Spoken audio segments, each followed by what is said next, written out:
In today's video, I'm going to teach you how to track contractors for filing 1099 in QuickBooks Online. By the end, you'll know exactly where to go in QuickBooks Online to see your contractor list, review your 1099 status, and request the W-9 information you need, all without leaving the platform. Once you're in your QuickBooks Online company, look to the left-hand navigation and click on Expenses.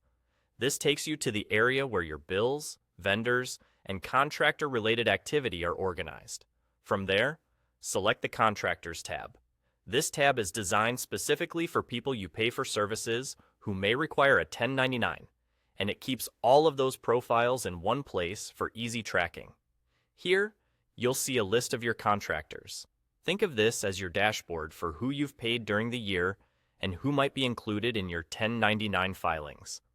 You can scan the list to confirm everyone you expect to see is listed, and it's a good moment to check that the names and basic details look correct. Accurate details are essential for successful 1099s and to avoid delays later. At the top of this page, click on View 1099 Filings. This is where QuickBooks Online organizes your 1099 workflow. You'll be able to see the current filing year, whether you've started preparing forms, and a clear snapshot of your progress. It's a helpful way to understand what's done and what still needs attention before deadlines. Now, to make sure you have the correct tax information from your contractors, click Gather Recipient Tax Info. With this, QuickBooks will reach out directly to your contractors and request their up-to-date W-9 details through a secure link. As long as you've added the correct contractor details to QuickBooks, such as their legal name and a valid email, this process is smooth and hands-off for you. Contractors can enter or confirm their information themselves, and QuickBooks will store it for you, reducing manual data entry and the risk of errors. A couple of tips as you work through this.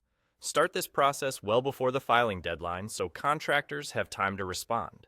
Remember that 1099s generally apply to payments for services made to non-employees, and certain payment types processed by third-party networks may be reported elsewhere. Keeping your contractor records tidy throughout the year makes this step quick and painless when filing time arrives. That's all there is to it. Expenses on the left, Contractors tab, View 1099 Filings, and then Gather Recipient Tax Info. Follow these steps, and you'll be set up to track contractors and prepare accurate 1099s right inside QuickBooks Online.